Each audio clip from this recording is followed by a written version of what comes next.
Apologies that we're having to do it virtually today.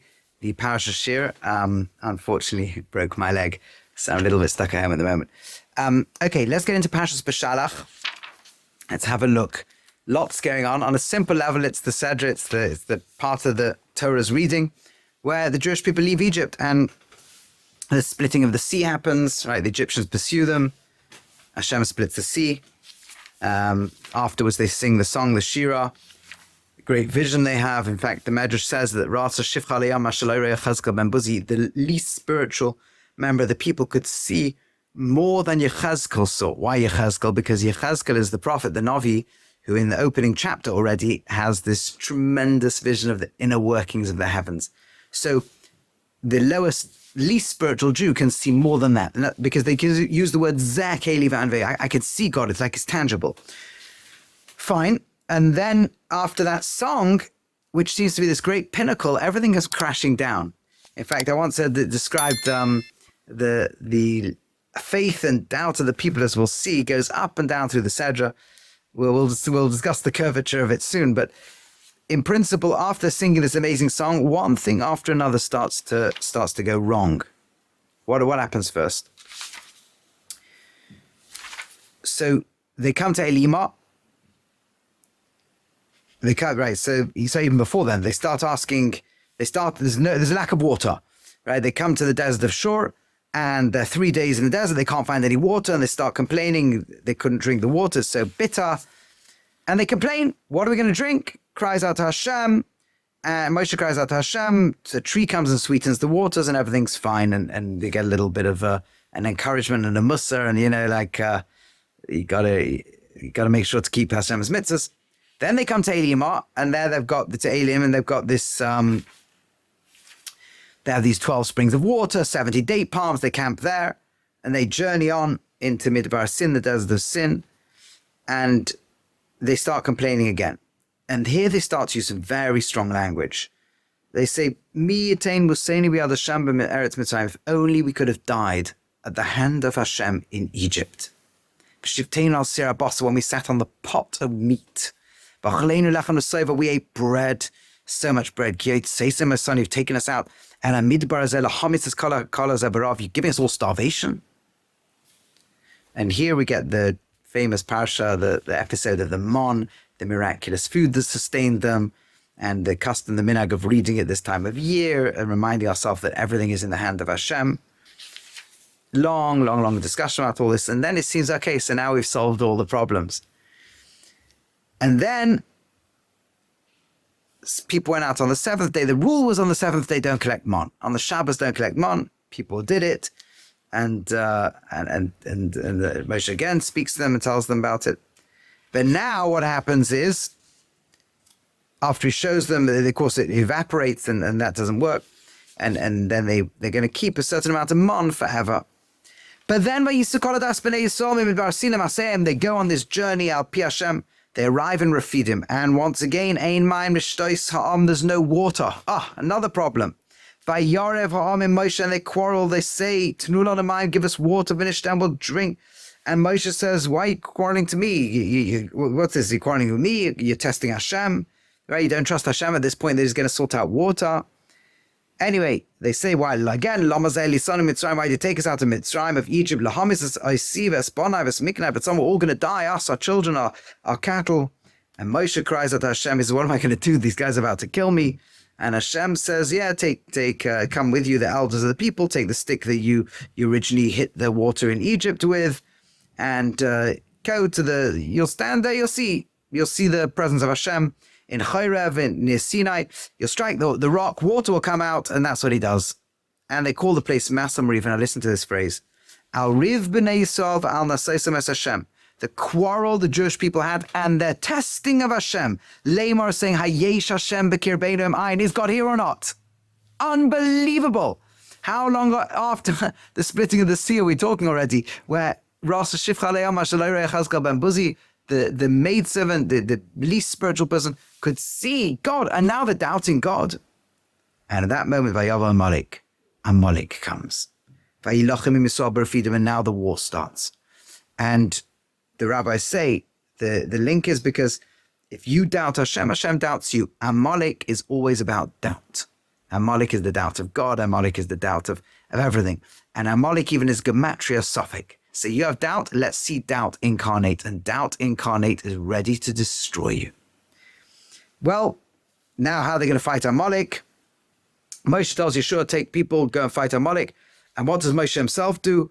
He goes, Moshe, Aaron, and Hur go up to the top of the mountain. And Kashe Yorim Moshe Yoda, as Moshe's hands go up. For Govar Yisrael, the Israel wins. Kashe Yaniach Yoda, his hands go down. Govar Amalek, Amalek wins.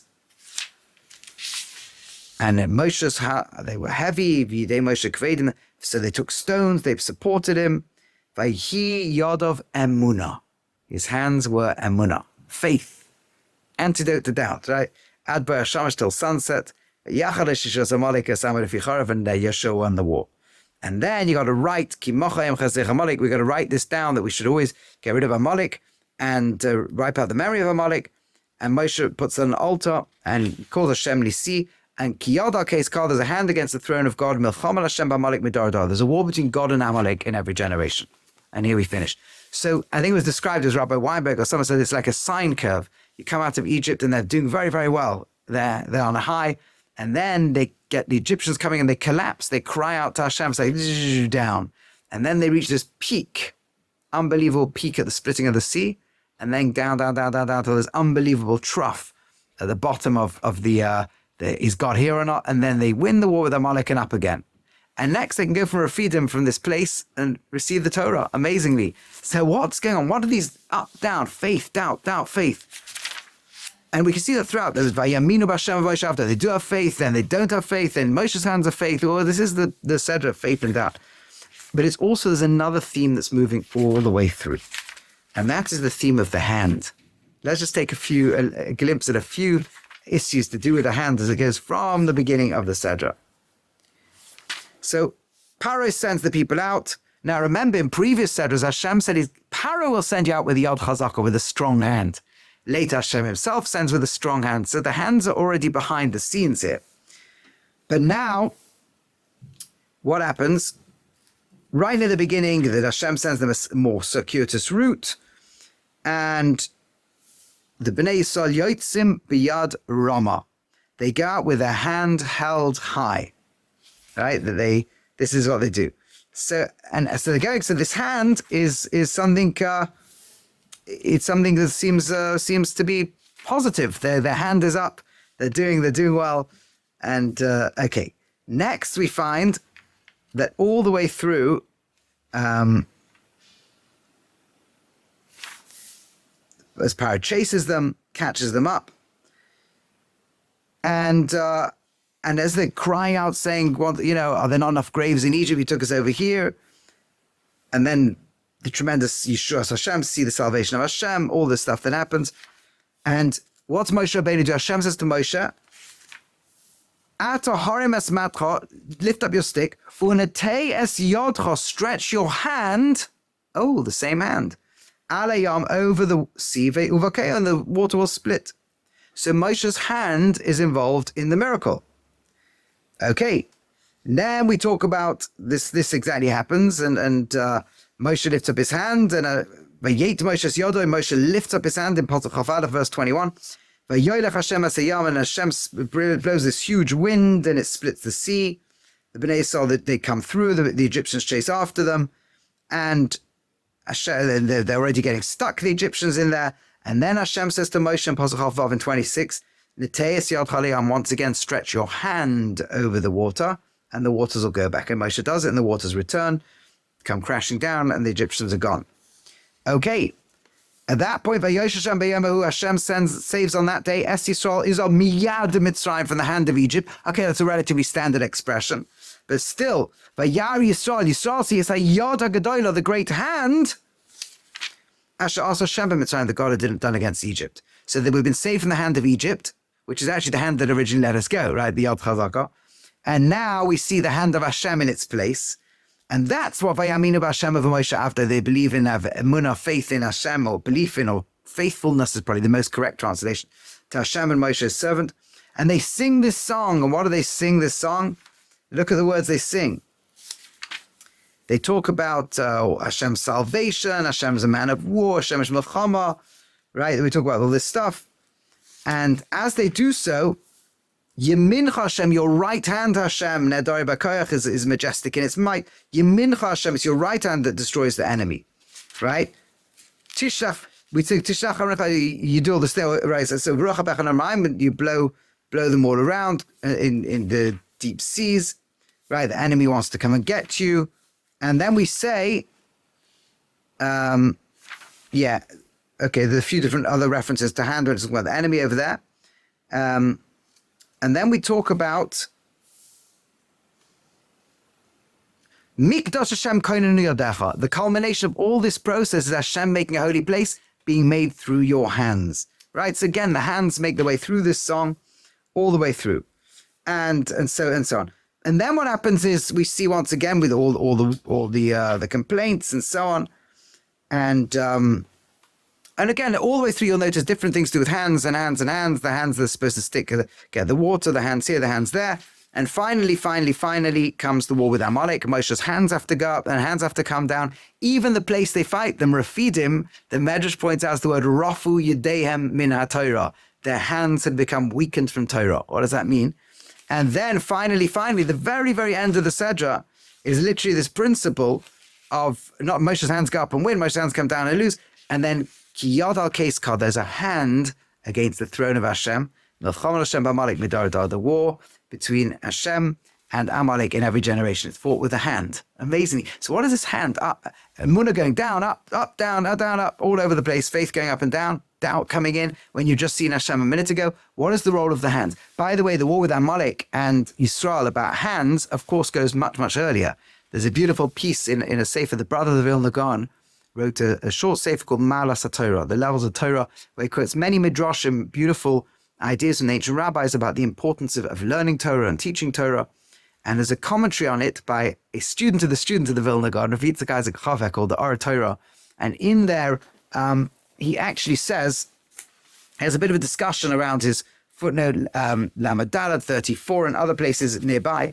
And the basic point is that the battle between Yisrael and Amalek over the hand goes all the way back to their battle of their ancestors, Yaakov and Esav, over the hand. Because remember, when Yaakov went to get the brachas from his father, and he wasn't sure he's going to bless him, he's worried he's going to feel him, and he has to put. And Yitzchak the father says, Hakol kol Yaakov, the voice of Yaakov, v'hayadayim yidei Esav, the hands are the hands of Esav. And the Medrash actually says it, when Yaakov can activate his voice, then he can use the hands of Esav, right? And when Yaakov fails to, then Esav has a right to say, excuse me, my hands come back and I dominate you. And that, of course, becomes through Amalek later on. So this hands thing is not just a little coincidental cluster that happens all the way through the Parshas here. It's something very central and fundamental.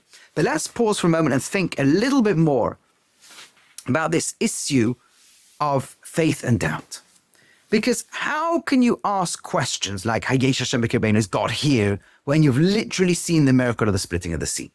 Even if you wanted to say, maybe there's some natural processes, the wind can blow. Fine, it's still unbelievable, miraculous timing. The wind blows at that moment, splits the thing open, and then back together. And they saw it so clearly. They could say, Zekeli Vaveu, here's God. They could sing the Shira, the song that will be sung in the future when the world achieves perfection, the resurrection of the dead. The Gemara says they'll sing this song, and that's why it's future tense. As Yashir Moshe, then Moshe will sing.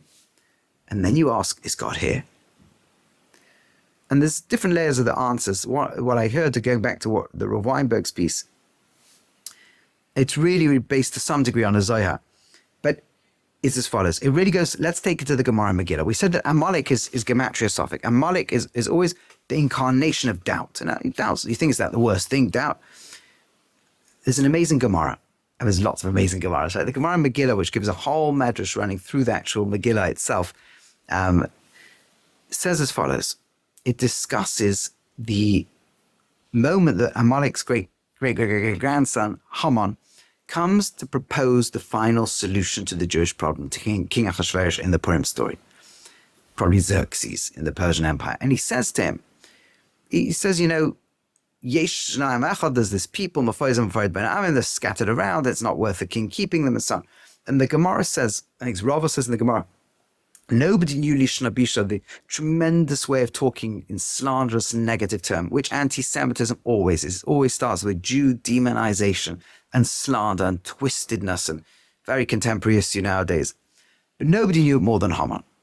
He says like this. You see, he walks in and immediately he's been promoted now to the viceroy of the empire. And as he walks in, everybody understands he is the Nazi party. We know his agenda. King Ahasuerus understands, the emperor understands. I know what you're about, Haman. He says, but understand why I'm not going to just acquiesce so easily and have the Jews all killed. It's because I look at history and I study history and I see every time people try and kill Jews, it doesn't go well. Look at Pharaoh in Egypt. Haman says, yeshno, that unusual word for there is. Yeshenim. It's a hint of the word they're asleep. Yeshenim in our mitzvahs. They are asleep from the mitzvahs. They're switched off. They're assimilated. They're not worthy of God's protection. Now, you pause at that Gemara and think, one second. Is the Gemara seriously suggesting that Haman was saying to Ahasuerus, we can kill the Jews because they're not keeping mitzvahs? Do you understand what sort of premises you need to underlie that proposition? It's crazy. You need to believe there's God, that he exists, that he wrote the Torah and cares about it, and that there's consequences to whether a person keeps the mitzvahs or doesn't. Right? That sounds like a very, very frum Haman. It sounds like a bit, doesn't sound like doubt incarnate. It sounds like faith, very strong. And then Ahasuerus says, yeah, but look, they've got all these religious Jews, these rabbis, they're doing pretty well. And he says Haman, they're am echad, they're one nation. They rise and fall together. If those who are staying faithful don't try to reach out or care for or look after the others, they're vulnerable. That's like a really, really, really, he's so religious. He holds up Arvos, right? Every Jew's responsible for one another. He's like somebody who cares about the Jewish people and wants to reach out. And this is, what is this? Haman, he's a mashkiach, he's a kiruv worker, he seems very, very, very religious. And obviously, when the Gemara is telling us, like every medrash, a principle, I think Rav Aaron Kotler once said, what's revealed in the text is always revealed in the world. What's hidden in the text is hidden in the world. And this is not the overt meaning of the text. By the way, of course, Ahasuerus and Haman did not speak in Lashon HaKodesh. They didn't speak in Hebrew.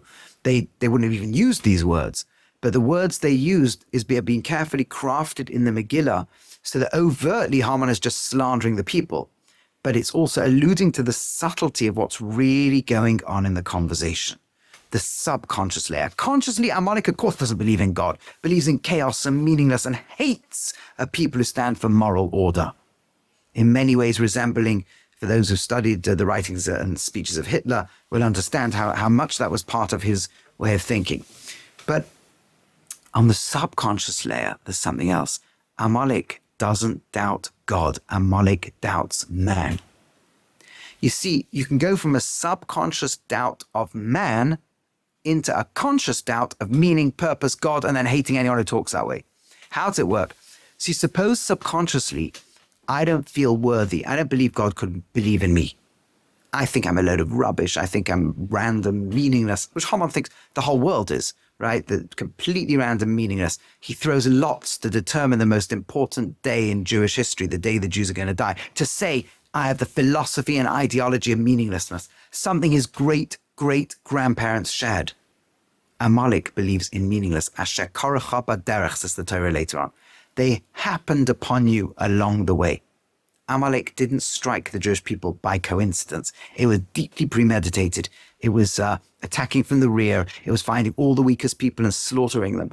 It was determined for a purpose. The purpose was to cool everything down. There's people about to receive the Torah, spirituality is entering the world. Let's just show they're like normal. Let's create the impression that they are defeatable and crushable. That's like modern terrorists are very into this stuff. Let's show that we're invincible, they're vulnerable. Let's show we can fly planes into buildings so America's not so big and strong. Let's show that we can slaughter Jews and suddenly strike fear and show we can do it again and galvanize people to do it. But at the core of Amalekite ideology in the Torah is this belief, and that's why a lot of people are saying this group's Amalek, this group's Amalek. A lot of groups people call Amalek, and not in any literal sense, not even possible to be Amalek. It might be represent very evil, and we want to defend ourselves against evil. But what the Torah aims at Amalek starts before it becomes a violent, genocidal desire to slaughter all the Jews in the world. Before it becomes that, it starts there's also a spiritual or philosophical Amalek. And the spiritual philosophical Amalek gnaws in the core of every human being. And it starts with a voice that says, you are a load of rubbish. If there's a God, he doesn't like you. You're probably quite filthy and dirty and horrible. And you may as well give up. And you may as well just give in. Stop trying to be a great human being. Just give in to all the stuff you don't want to do.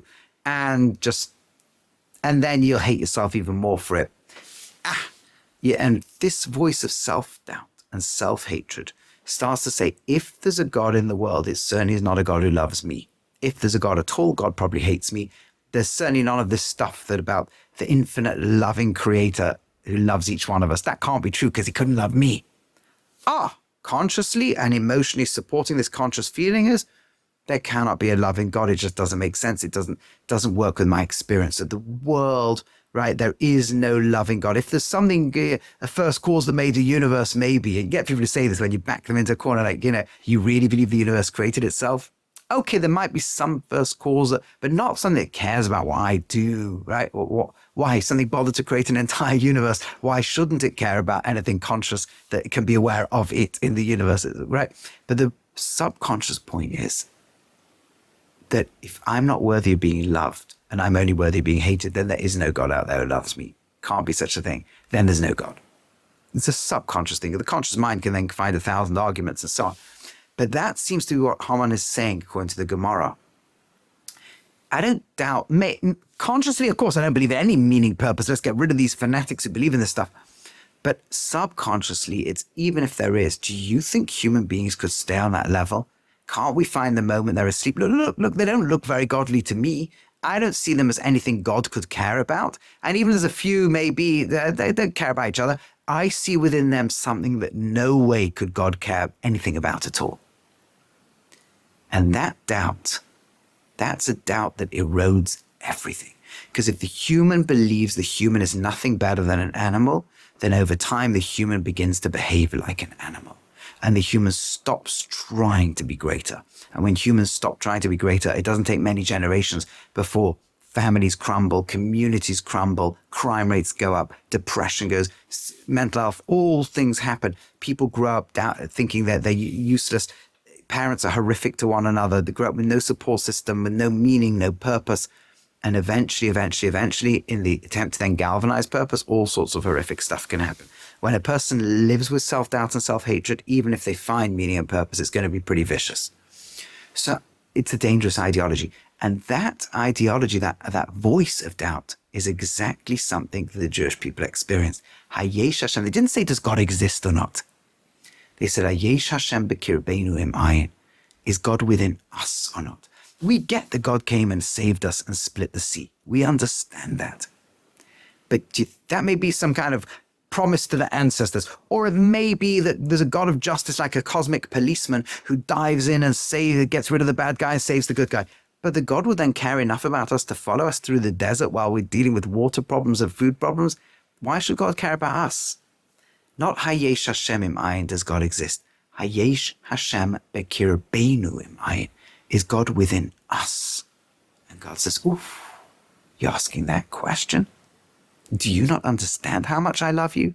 Do you not understand how much I care about you? If that's where you are, you're in serious danger of the spiritual level of Amalek, because that will gnaw inside you.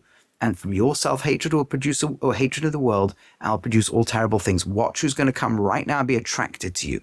The great self-hating mass haters of the world, Amalek.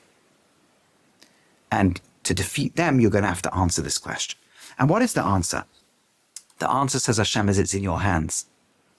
You see, you think with your mind, you speak with your mouth, you feel, let's say, emotions connect to the heartbeat, but you act in the world with your hands. That's what we do. Where do you put your actions? Do you see your actions as heavenly? Or do you see your actions as the heavy weight of failure and down on earth? Hashem says to Moshe, put your hands up. And that's what he's been telling Moshe all the way through. They leave with their hands up. What it means, our hands up, based on what Rav Yitzchak Isaac Chava is saying, it means really this. When I put my hands up, it means I recognize my actions matter. God has faith in me. Then my hands jump upwards. The Mishnah says, says, Chiyadav shal Moshe Ois's mission in Rosh Hashanah.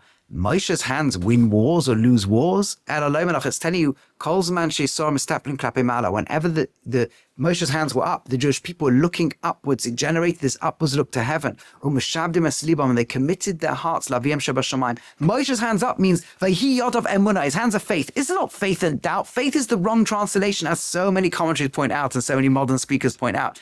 Your hands can't have faith or not. Emunah means faithful. Nehemon, faithful. They're committed. The hands being up there means the hands are committed to God. And that's me saying, Hashem, I believe my actions matter. I realize that if you've created me today, then it means you have faith in me. It's actually the first thing a Jew says in the morning. I have thank you that I have another day of life, King of the whole world. You give me back my soul. You give me back another day. B'chemla, with love. Rabba emunasecha. How enormous is your faith? How great is your faith in us? Not our faith in you. And when we realize how much faith you have in us, that's when we lift our hands up and say, wow, you believe in me, little me with all my rubbish and all the stupid things I do and all the messing up and all the failures.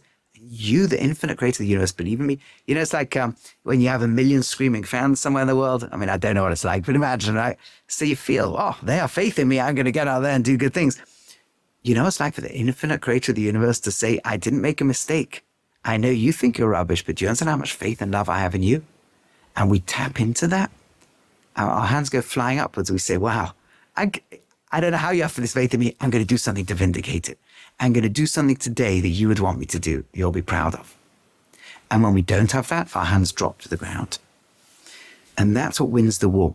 The hands, every time that they're in doubt, Moshe says, lift up your hand and inspire them to lift up their hands. And then the sea can split. And then the impossible can happen. And then they see, when you lift up your hands, you'll see the hand of Hashem.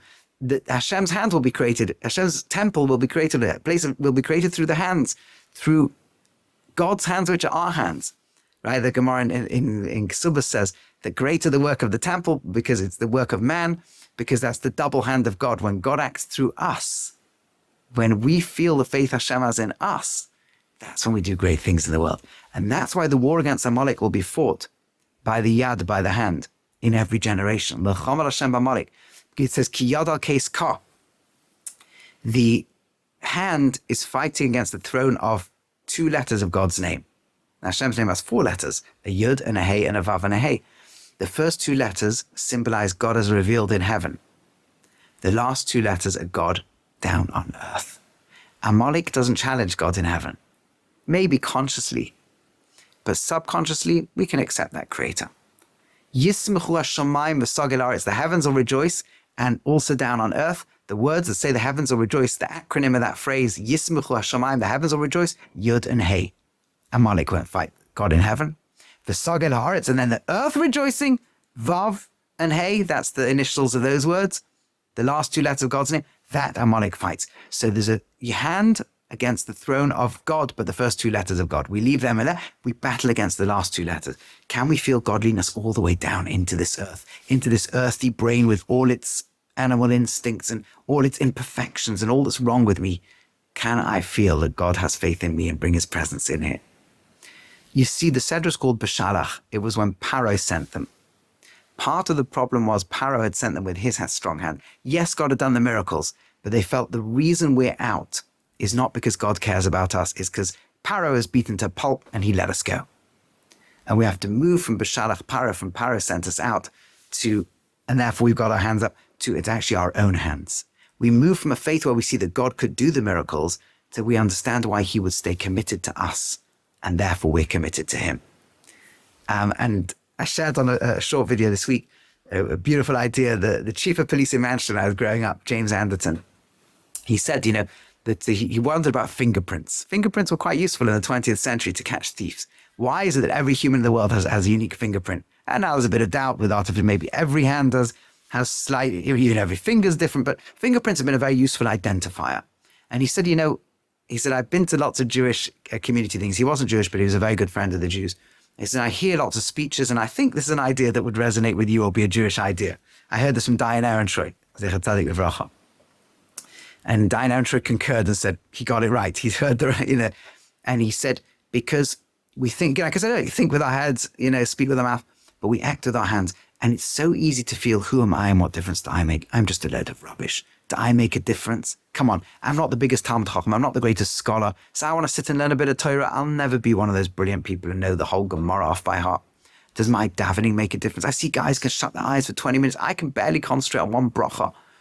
Does my charity make a difference? I'm not rich. I'm scraping together an income. I give £5. Some guy can give $1 million and solve the charity's problem. What can I do that I feel rubbish?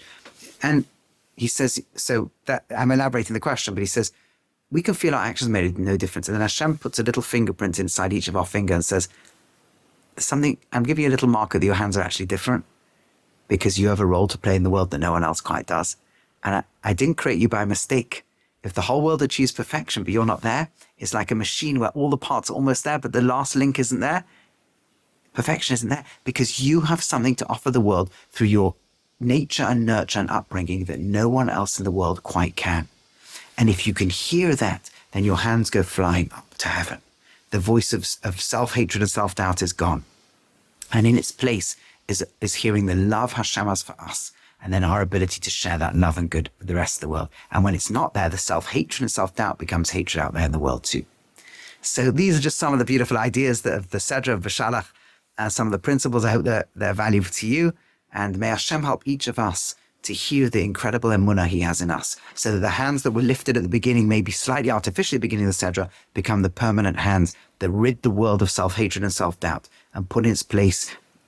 Somebody put it so beautifully, and I forget where I first heard this phrase, that the whole of Torah is in essence about our unshakable faith in God, who has unshakable faith in each of us. May we hear and feel the faith Hashem has in us, that faithfulness, that emunah. May we be faithful to him, and may our hands, may our actions in this world bring full blessing, bring the full revelation of Hashem into this world.